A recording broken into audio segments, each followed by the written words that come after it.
ایک وجہ کہہ لو کہ یہاں مراد علمی وراثت ہے۔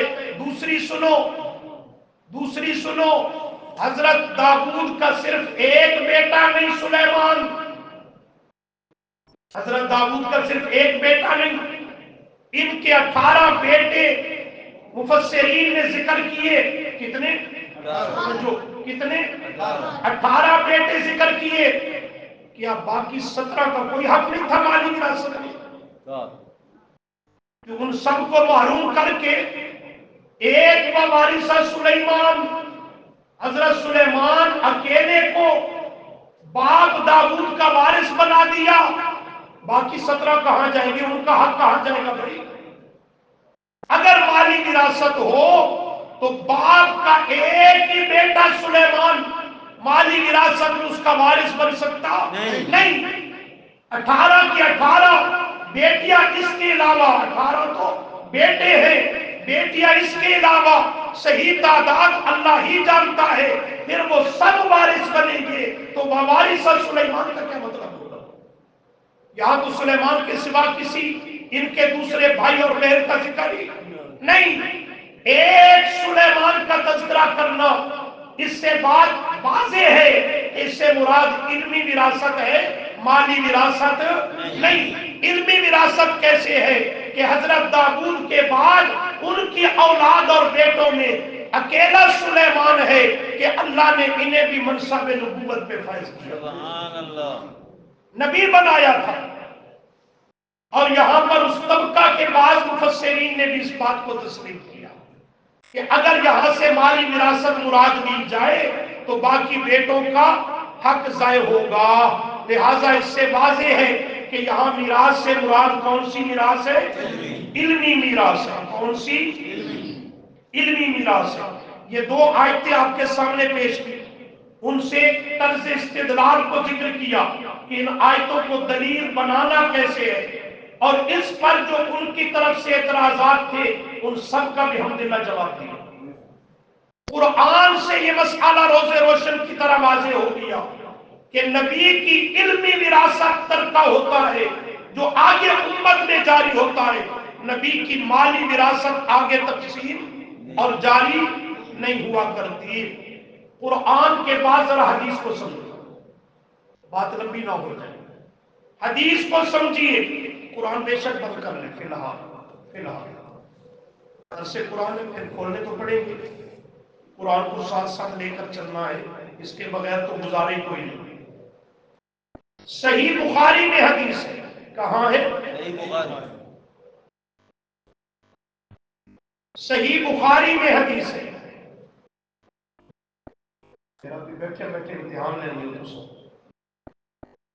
صحیح بخاری میں حدیث جلد نمبر 2 صفحہ 575 پہ نبی کریم صلی اللہ علیہ وسلم نے فرمایا، پوری توجہ میری طرف رکھیں، آپ نے فرمایا لا نورث ما ترکنا صدقہ، لا نورث، ہم کسی کو اپنا وارث نہیں بنایا کرتے، نحن معاشر الانبیاء، صرف اپنی بات نہیں، تمام انبیاء علیہ السلام کا قانون کلی میرے محبوب نے ذکر کیا، ہم جو نبیوں کی جماعت ہیں ہم لا نورث، کسی کو اپنا مالی وراثت میں وارث نہیں بنایا کرتے، مالی ترکہ ہمارا آگے جاری ورثاء میں اور تقسیم نہیں ہوا کرتا، پھر وہ کہاں جاتا ہے؟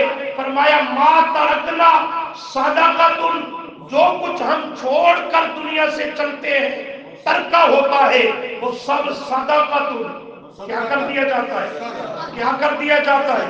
خیر، اپنی کتب احادیث سے زیادہ حوالہ جات پیش کرنے کی نہیں ضرورت، اس لیے کہ ہمارا موقف تو بالکل واضح اور اسی کے مطابق ہے کہ نبیوں کی مالی وراثت نہیں جاری ہوا کرتی، علمی میراث ضرورت ہے دوسرے طبقے سے دلیل لانے کی، اس سے دلیل لانے کی ضرورت ہے۔ تو سنو، اصول کافی آپ کو عرض کر چکا ہوں، ہمارے ہاں جس طرح احادیث میں، کتب احادیث میں سب سے اول درجہ بخاری شریف کا ہے، ان کے ہاں ان کی کتب احادیث میں ان کا سب سے اول درجہ اصول کافی کا ہے. اصول کافی اس کی جلد نمبر 1 صفحہ نمبر 27 بھی، 225 بھی، صفحہ نمبر 32 بھی. کتنے مقام پہ آ رہی ہے بات؟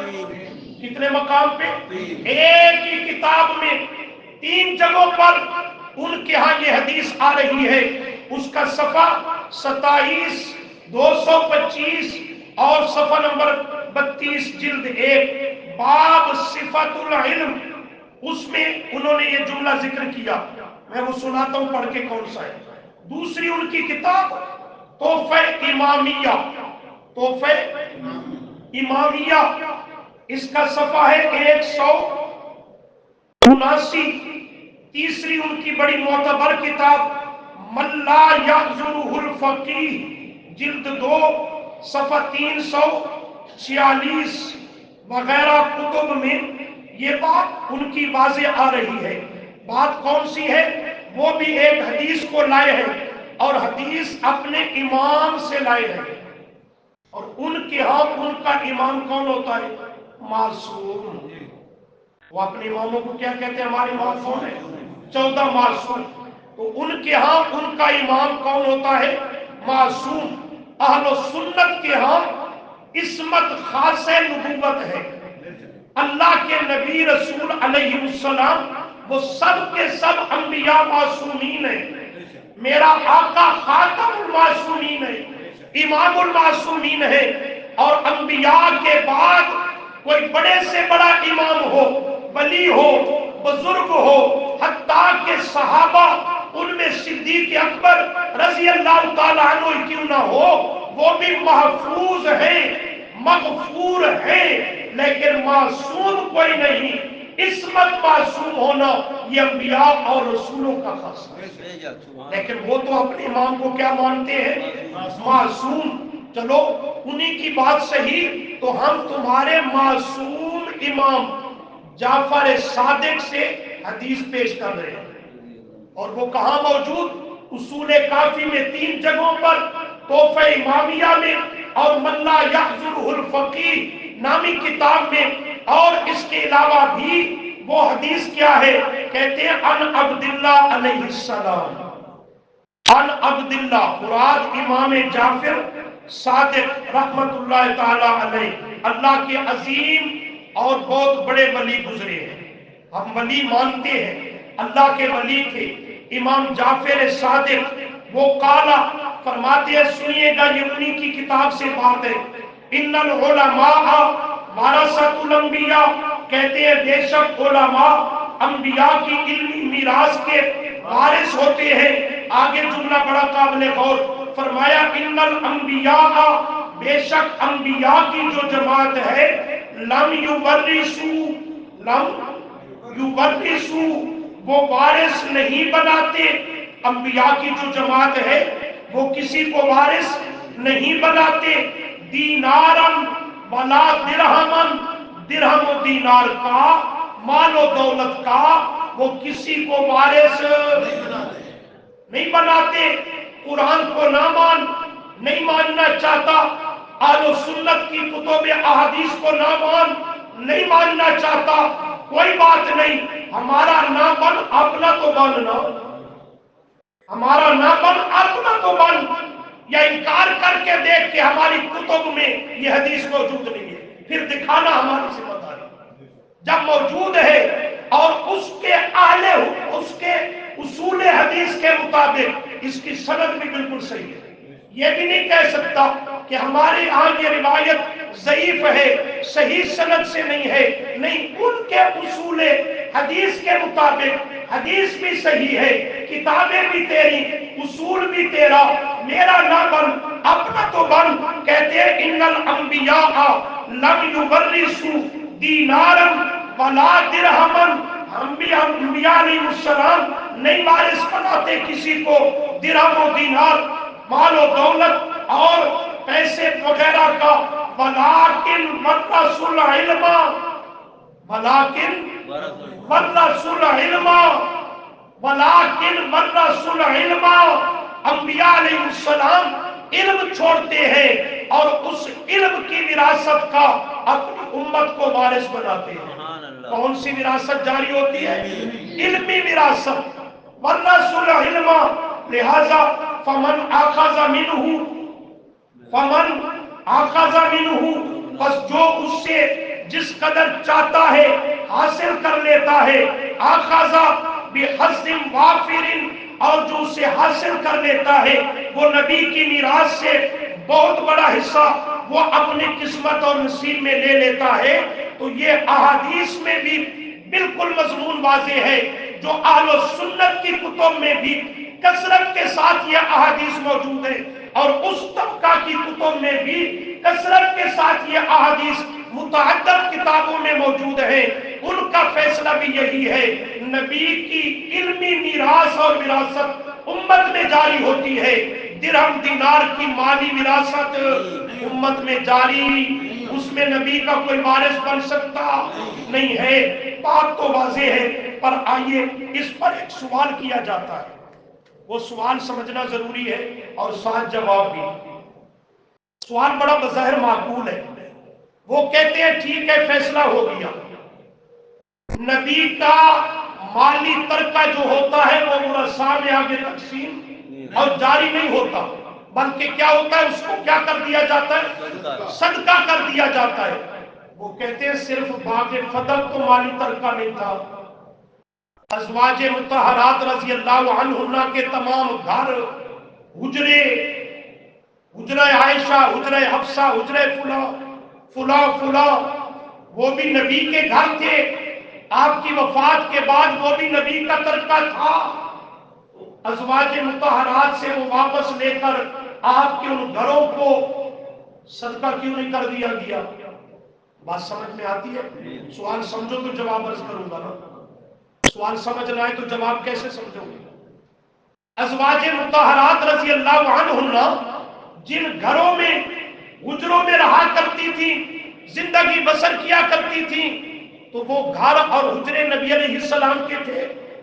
آپ کی وفات طیبہ کے بعد وہ بھی آپ کا ترکہ بن گئے، اور حدیث نے فیصلہ دیا ما ترکنا صدقۃ، جو کچھ نبی کا ترکہ ہوگا تو وہ کیا کر دیا جائے گا۔ جب یہی اصول ہے تو پھر ازواج مطہرات سے بھی وہ گھر مکان حجرے خالی کروا دیے جاتے، ان کو بھی صدقہ کر دیا جاتا، فقراء مساکین کے حوالے کر دیے جاتے، یہ صدقہ ہو گیا۔ جبکہ ایسا کیا نہیں کیا، ایسا کیا نہیں کیا۔ تمام ازواج مطہرات رضی اللہ عنہ انہی گھروں میں رہی، انہی حجروں میں رہی تا زندگی، ان سے واپس۔ سوال سمجھ آ گیا؟ جواب کیا دو گے؟ بولو کسی کے ذہن شریف میں ہے تو؟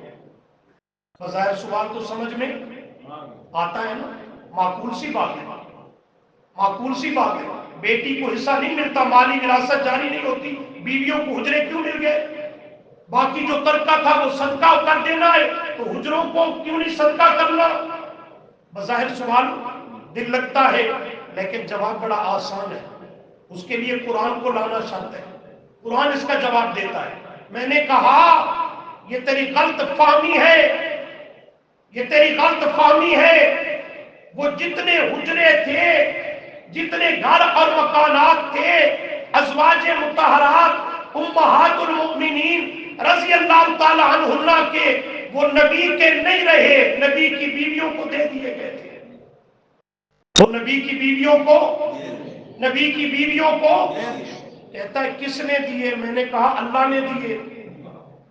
سمجھو تو بات پوری سمجھو۔ کہتا ہے دے دیے گئے، نبی کے وہ گھر نہیں رہے، ازواج مطہرات کے نام ہو گئے۔ میں نے کہا ہاں۔ کہتا ہے کس نے دیے؟ میں نے کہا خود اللہ نے دیے۔ کہتا ہے کہاں اللہ نے چٹھی گھلی ہے، بھیجی ہے؟ میں نے کہا قرآن میں۔ کہاں بھیجی ہے؟ دیکھو 22واں پارہ لکھا ہے۔ ہم تو بھائی طالب العلم ہیں قرآن مقدس کی، اب اللہ ہمیں اسی پہ استقامت دے۔ کوئی بھی مسئلہ ہو لاؤ، رب کی کتاب پہ لا ریب فیصلے سناتی ہے۔ 22واں پارہ صفحہ 673، پہلا پہلا صفحہ 22 پارے کا۔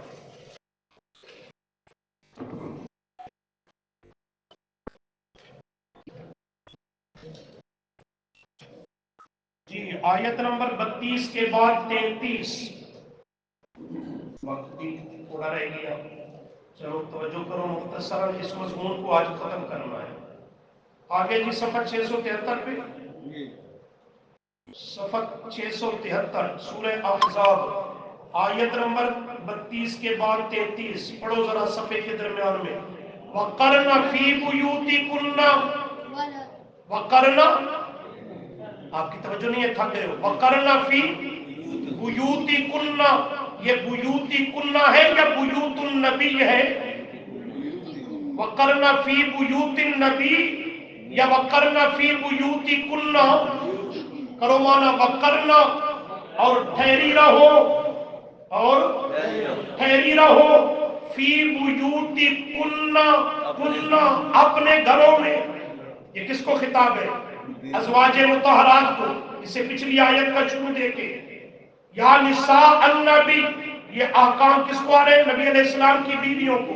اور چلتے چلتے حکم دیا میرے نبی کی بیویوں، گھر والیوں، وَقَرْنَ، اور ٹھہری رہو، فی بیوتکن، اپنے گھروں میں۔ وہ گھر کس کے تھے؟ ان کے اپنے۔ وہ گھر کس کے تھے؟ ان کے اپنے۔ فی بیوت النبی نہیں، فی بیوتکن، یہ ان کو گھر اللہ نے دے دیے کہ نہیں دیے؟ نہیں سمجھ میں بات آئی؟ وَقَرْنَ فِي بُيُوتِكُنَّ، اپنے گھروں میں ٹھہری رہو، اپنے گھروں میں۔ وہ ان کے اپنے تھے، وہ ان کے نیچے آ جائے صفحے کے آخر سے دوسری سطر، آیت اس کی اگلی 34۔ وَاذْكُرْنَ مَا يُتْلَى فِي بُيُوتِكُنَّ، دیکھ رہے ہو؟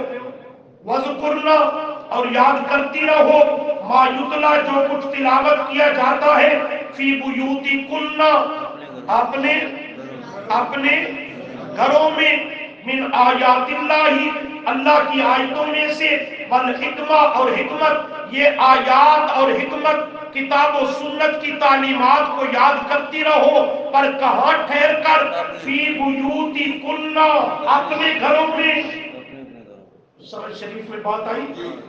تو وہ زندگی میں آپ صلی اللہ علیہ وسلم کی ازواج مطہرات کو یہ گھر اور مکانات دے دیے گئے تھے۔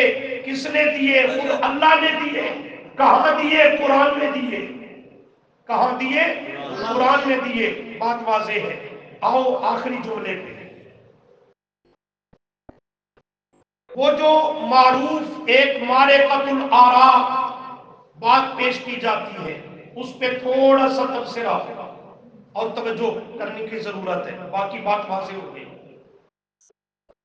کہ سیدہ عائشہ، سیدہ فاطمہ الزہرا بطول جنت رضی اللہ تعالی عنہ، اپنے ابا جان کی وفات طیبہ کے بعد سیدنا صدیق اکبر رضی اللہ عنہ وقت کے خلیفہ بلا فصل ان کی عدالت میں تشریف لے گئیں، پوری توجہ کرنی ہے، اور جا کر کے فدق کا مطالبہ کیا۔ تو حضرت صدیق اکبر نے آگے سے وہ حدیث سنا کر جو ابھی آپ سن چکے ہیں، سیدہ کو واپس کر دیا اور سیدہ کو ان کا حق نہیں دیا۔ یہ سنتے رہتے ہو نا، اس کو تھوڑا سا سمجھو۔ اس میں بنیاد کیا ہے کہ سیدہ فاطمہ الزہرا رضی اللہ تعالی عنہ حضرت صدیق اکبر کی عدالت میں تشریف لے گئی اپنا حق لینے اور مطالبہ کرنے کے لیے، اپنے حق کا مطالبہ کرنے کے لیے۔ کیا خیال ہے سمجھدار پڑھے لکھے دوستوں؟ عقل میں یہ بات آتی ہے کہ سیدہ جن کے شرم و حیا اور پردے کا یہ عالم تھا کہ جب اخیر وقت قریب آیا، بیماری کی حالت میں ہے، تو پریشان ہو گئی، رونے لگی۔ تو ان کی جو خادمہ تھی، خدمت کرنے والی، بیماری کے ایام میں، مستقل نہیں، بیماری کے ایام میں جو سیدہ کی خدمت کرنے والی تھی، جانتے ہو کون تھی؟ نہیں نہ جانتے، ان باتوں کو یاد رکھو۔ سیدہ اسماء تھی، اسماء رضی اللہ تعالی عنہ، یہ کون ہے؟ ابو بکر کی بیوی رضی اللہ تعالی عنہ سیدہ اسماء۔ جب سیدہ فاطمہ بیمار ہوئی نا تو ان کی تیمارداری خدمت کے لیے حضرت صدیق اکبر نے اپنی بیوی کو بھیجا، اسماء جاؤ میرے آقا کی لخت جگر بیمار ہے۔ بیماری کے ایام میں ذرا پوچھئے اس طبقہ سے، یہ سیدہ اسماء حضرت صدیق اکبر کی رفیقہ حیات زوجہ محترمہ، یہ حضرت فاطمہ رضی اللہ عنہ کی تیمارداری خدمت کر رہی ہیں بیماری کے ایام میں۔ تم کہتے ہو ان کے درمیان دشمنیاں تھیں، عداوتیں تھیں، دشمنوں سے خدمتیں کروائی جاتی ہے۔ دشمن بھیجتے ہیں اپنی بیوی کو، جاؤ جا کے خدمت کرو۔ تو عرض یہ کر رہا ہوں، سیدہ اسماء قریب ہوئی، اللہ کے محبوب کی لخت جگر کیوں رو رہی ہو؟ کس چیز نے آپ کو پریشان کیا؟ فرمانے لگی، اسماء بات یہ ہے کہ میں جب فوت ہو جاؤں گی تو مجھے خطرہ ہے کہ کہیں میرے کفن پہ غیر محرم کی نظر نہ پڑ جائے۔ کس پہ؟ وجود مقدس پہ نہیں، چہرے پر انوار پہ نہیں، کفن پہ۔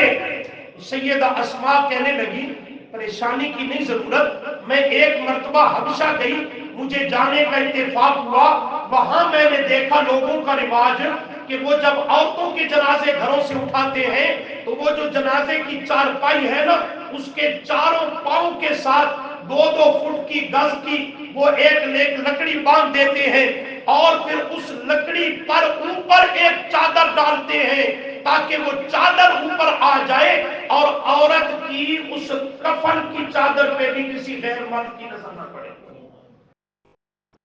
تو اہل سیرت نے ذکر کیا ہے، سیدہ فاطمہ یہ سن کر مسکرانے لگی اور فرمایا میں وصیت کرتی ہوں میرا رات کو جنازہ اٹھایا جائے اور یوں ہی میرے جنازے کے اوپر ایک اضافی چادر ڈال دی جائے تاکہ میرے کفن پہ بھی کسی کی نظر نہ پڑے۔ اس فاطمہ کو تو نے بھیجا ہے حضرت صدیق اکبر کی عدالت میں کہ اپنے وہ باغ فتح کا مطالبہ کرنے کے لیے بھیجے۔ سمجھ میں آتی ہے بات نہیں آتی؟ تھوڑا سا غور کر لو، سمجھ میں بات آئے گی۔ میں نے پوچھا حضرت علی کہاں تھے؟ جب فاطمہ رضی اللہ عنہ تشریف لے گئی، حضرت علی کہاں تھے؟ گھر میں۔ کیا خیال ہے؟ اپنے معاشرے میں اتر کے دیکھو، کوئی شریف الطبع غیرت مند آدمی اپنا حق بھی ہو وہ بیوی کو یوں بھیج دے گا جاؤ تم عدالت میں گھر میں ہوں؟ عقل سمجھ میں بات آتی ہے؟ حضرت علی اور سیدہ فاطمہ تو غیرت کے بادشاہ ہیں، شرم و حیا کے پیکر، ان کی تعلیم و تربیت میرے آقا کی گود میں ہوئی ہے۔ ان کے لیے یہ تصور کرتے ہو کہ سیدنا علی رضی اللہ عنہ گھر میں تشریف فرما ہے اور بیوی کو بھیجتے جاؤ حضرت صدیق اکبر سے فتح کا مطالبہ کر کے آؤ۔ صاف جھوٹ اور کذب بیان ہے، اصل حدیثوں کو تم نے دیکھا نہیں، ہاتھ تک نہیں لگایا۔ حدیث میں لفظ ہے ارسلت کا، کس کا لفظ ہے؟ ارسلت۔ ارسلت کا معنی خود جانا نہیں ہوتا، ارسال سے ہے دوسرے کو بھیجنا ہوتا ہے۔ فرق سمجھ میں آتا ہے نہیں آتا؟ ارسلت سیدہ نے ایک آدمی کو بھیجا، ارسلت ارسال، ارسال کا کیا معنی ہوتا ہے؟ بھیجنا، روانہ کرنا۔ سیدہ قطر تشریف نہیں لے گئی، نہ ان کی شان کے لائق تھا، نہ حضرت علی کی غیرت کے مناسب تھا۔ انہوں نے ارسلت کا لفظ ہے حدیث میں، وہ ایک آدمی کو بھیجا اور وہ بھی باپ کا مطالبہ کرنے کے لیے نہیں، مسئلہ پوچھنے اور وضاحت طلب کرنے کے لیے، وضاحت طلب کرنے کے لیے بھیجا۔ آگے کیا کہتا ہے؟ ایک تو یہ نقطہ سمجھ لیں کہ سیدہ خود تشریف نہیں لے گئی، نہ ان کی شان کے لائق ہے، نہ حضرت علی شیر خدا کی شان کے لائق، بلکہ ایک آدمی کو بھیجا گیا جا کے حقیقت حال کو معلوم کر کے آؤ۔ ایک بات۔ دوسری بات کیا کہتے ہیں؟ سیدہ نے جا کے مطالبہ کیا تو حضرت صدیق اکبر نے آگے سے کیا کیا؟ حدیث سنا کر کے واپس کر دیا کہ تیرے ابا جان کی حدیث فرمان ہے کہ ہم نبیوں کی مالی وراثت جاری نہیں ہوتی، واپس کر دیا اور ان کو حق نہیں دیا۔ میں نے کہا اگر تیری بات کو لے لیا جائے کہ سیدہ تشریف لے گئی، آگے حضرت صدیق اکبر نے حدیث سنا دی، حدیث سنانا جرم ہے، حدیث سنانا کوئی جرم ہے؟ کوئی حدیث سنائے تو وہ قابل طعن ہوگا، قابل ملامت ہوگا، اور یہاں تو معاملہ بڑا مہنگا پڑے گا۔ حدیث سنانا جرم نہیں، حدیث سن کر نہ ماننا معاملہ الٹ ہو جائے گا۔ لیکن ہم تو اس کے قائل نہیں، ہمارے لیے تو سیدہ رضی اللہ تعالی عنہ بطول جنت، جنتی عورتوں کی سردار، وہ ہمارے سروں کا تاج، جس کے دوپٹے کے تقدس پہ کائنات کی بیٹیوں کو قربان اور فدا کر دیا جائے، لیکن تیری زبان سیدہ کی عظمت پہ بھی وہ جرح کرتی ہے کہ حضرت صدیق اکبر نے حدیث سنائی، حق نہیں دیا، واپس کر دیا، تو کہتا ہے سیدہ پھر ناراض ہو گئی اور پوری زندگی حضرت صدیق اکبر سے ناراض نہیں۔ کوئی حدیث سن کر کوئی ناراض ہو، آج کے دور کا کوئی گناہگار ناراض ہو، سیدہ بھلا کیوں ناراض ہو، سیدہ کیوں ناراض ہو؟ اور دوسری بات، حضرت صدیق اکبر رضی اللہ تعالیٰ عنہ نے حدیث سنا دی اور سیدہ فاطمہ رضی اللہ عنہ کہتا ہے غازی بت فاطمہ ناراض ہو گئی۔ یاد رکھیں میرے دوستو، یہ غازی بت کا جو لفظ اور جملہ ہے یہ راوی کی اضافت اور اس کا بڑھایا ہوا اور تخیل ہے، اصل حدیث میں غازی بت نہیں، اصل میں ہے لم تتکلم، اصل حدیث میں یہ عبارت ہے، لیکن یہ لوگ پوری بات کو دیکھتے نہیں۔